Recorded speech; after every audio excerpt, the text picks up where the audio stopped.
सदियों पुरानी बात है। एक देश में एक व्यक्ति रहता था जिसका नाम शेख रहमान था। शेख रहमान बहुत नेक और धार्मिक इंसान था। हर कोई उसका सम्मान करता था और दूर दूर से लोग उससे सलाह लेने आते थे। वह नियमित रूप से नमाज पढ़ता, रोजे रखता, दान करता, हलाल रोजी कमाता और हमेशा सच बोलता था। कभी किसी ने उसे झूठ बोलते या किसी बुराई में शामिल नहीं देखा था। एक दिन उसने कहीं पढ़ा कि जो व्यक्ति दुनिया में एक नेकी करेगा उसे दुनिया में 10 नेकियों का और आखिरत में 70 नेकियों का सवाब मिलेगा। यह पढ़कर न जाने क्यों शेख के दिल में लालच आ गया। उसने समझा कि मतलब यह है कि अगर कोई आदमी एक नेकी करे तो उसे दुनिया में उसके बदले 10 रुपए और आखिरत में 70 गुना ज्यादा मिलेंगे। यह सोचकर उसने दिल में विचार किया, एक एक करके दान करने में तो बरकत नहीं, पता भी नहीं चलता कि कब और कितना बदला मिलता है। क्यों ना एक ही बार बहुत बड़ा दान कर दूं ताकि दुनिया में 10 गुना ज्यादा दौलत मिले और फिर आखिरत में 70 गुना ज्यादा। यह सोचकर शेख की नींदें उड़ गईं। शेख रहमान की शादी नहीं हुई थी, न ही कोई करीबी रिश्तेदार था। उसने अपने पिता की विरासत में मिली सारी जमीनें, जानवर और सामान बेच दिया। जो रकम मिली वह उसने गरीबों में बांट दी। जल्द ही उसकी सखावत के चर्चे हर तरफ फैल गए। दूर दूर से गरीब और मजबूर लोग आते, दान लेकर दुआएं देते और वापस जाते। लोग उसकी दरियादिली पर हैरान थे। जब कोई उससे वजह पूछता तो वह कोई बहाना करके असली बात छिपा लेता। गांव वाले समझने लगे कि अब शेख सब कुछ छोड़कर जंगल में जाकर अल्लाह की इबादत करेगा, मगर ऐसा कुछ ना हुआ। शेख की सारी रकम खत्म हो चुकी थी, सिर्फ थोड़ी सी बचा रखी थी ताकि कुछ दिन गुजार सके। अब वह इंतजार करने लगा कि कब उसे उसके बदले 10 गुना ज्यादा रकम मिलेगी, क्योंकि उसे यकीन था कि अल्लाह उसे दुनिया में ही इतना ज्यादा देगा। दिन गुजरते गए मगर एक पैसा भी वापस न आया। आहिस्ता आहिस्ता शेख मायूस होने लगा। नमाजों में सुस्ती आने लगी और वह हर वक्त परेशान रहता। वह सोचता रहता, अब मेरा क्या बनेगा, जिंदगी कैसे गुजरेगी। लोग उसकी बदली हुई हालत देखकर हैरान थे। जब लोग पूछते कि तुमने नेकियां और नमाजें क्यों कम कर दी तो वह खामोश हो जाता, कोई जवाब नहीं देता।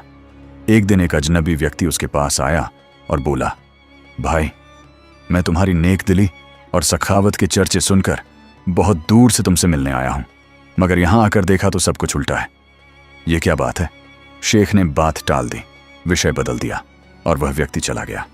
कुछ दिन बाद वही व्यक्ति दोबारा आया। अब उसका हुलिया अजीब था। लंबी सफेद दाढ़ी, बड़े बाल, दुबला पतला और लंबा कद। उसने कहा, शेख साहब, मैं तुम्हारी नेकियों के चर्चे सुनकर आया था, मगर अब तो हालात कुछ और हैं। शेख ने गुस्से में कहा, भाई साहब, तुम्हें कोई और काम नहीं? इतनी दूर से मेरे पास क्यों आए हो? दुनिया में और भी बहुत से लोग हैं जो नमाज नहीं पढ़ते, तुम्हें मेरी ही फिक्र क्यों है? इस पर वह अजनबी, जिसने अपना नाम मंसूर बताया, बोला, फिक्र की बात नहीं, मगर तुम बहुत नेक थे। तुमने अपने बाप दादा की जमीनें बेचकर सब दान कर दी। लोग समझते थे अब तुम और ज्यादा इबादत करोगे, मगर तुम तो नेकियां छोड़ बैठे हो। यह क्या माजरा है? शेख ने गुस्से से कहा, अगर मैं बताना ना चाहूं तो? मंसूर बोला, मैं इस राज को जानकर ही रहूंगा। शेख ने डांट कर कहा, मैं जो इरादा कर लूं उसे पूरा करता हूं, कोई मुझे रोक नहीं सकता। मंसूर बोला, ठीक है, देख लूंगा, और गुस्से से वहां से चला गया। शेख हैरान हुआ कि आखिर उस व्यक्ति को मेरी इतनी फिक्र क्यों है। फिर वह यह सब बातें भूल गया, मगर दिल में अब भी लालच बाकी था। एक दिन जोर की बारिश हो रही थी, आसमान पर बादल गरज रहे थे। शेख के दरवाजे पर कोई जोर जोर से दस्तक देने लगा।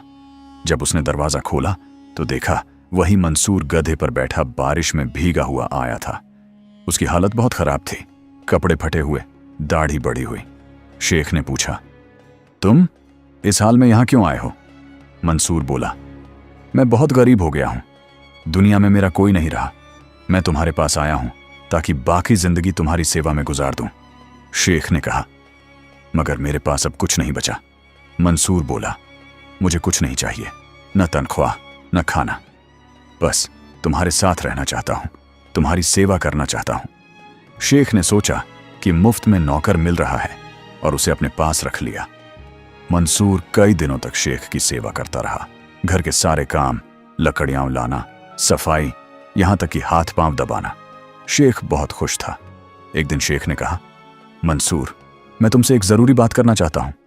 मंसूर समझ गया कि अब शायद शेख अपना राज बताने वाला है। शेख बोला, मेरे पास अब कुछ नहीं बचा, एक वक्त का खाना भी मुश्किल है।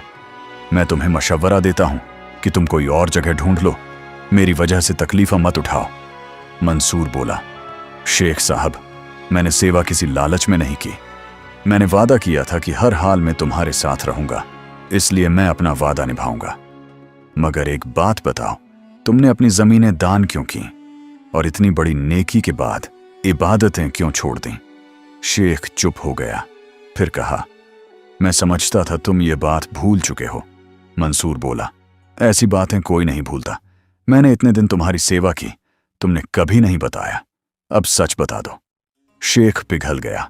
उसने सारा किस्सा सुनाया कि उसने दान इस उम्मीद पर किया था कि अल्लाह उसे 10 गुना ज्यादा देगा, मगर कुछ न मिला।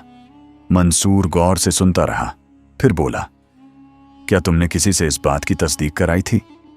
शेख ने कहा, हाँ, मैं शहर के बड़े मौलवी के पास गया था। उन्होंने कहा था यह बात 100% सच है, मगर अब पता चला कि यह गलत थी। मंसूर ने आंखों में चमक लाते हुए कहा, तुमसे बहुत बड़ी गलती हो गई है। शेख ने चौंक कर कहा, क्या मतलब? मंसूर बोला, अगर तुमने यह दान अल्लाह के नाम पर नहीं बल्कि शैतान के नाम पर किया होता तो तुम्हें 10 नहीं बल्कि 20 गुना ज्यादा मिलता। शेख गुस्से में चीखा, क्या कहा तुमने? बदबख्त। मंसूर बोला, गुस्सा मत करो, मेरी बात सुनो। शेख बोला, मुझे तुम्हारी कोई बात नहीं सुननी, दफा हो जाओ यहां से, तुम तो खुद शैतान के चेले लगते हो। मंसूर चुपचाप वहां से चला गया, लेकिन रात भर शेख उसकी बात सोचता रहा। अगर शैतान के नाम पर दान करूं तो 20 गुना ज्यादा मिलेगा। लालच ने फिर दिल में जगह बना ली।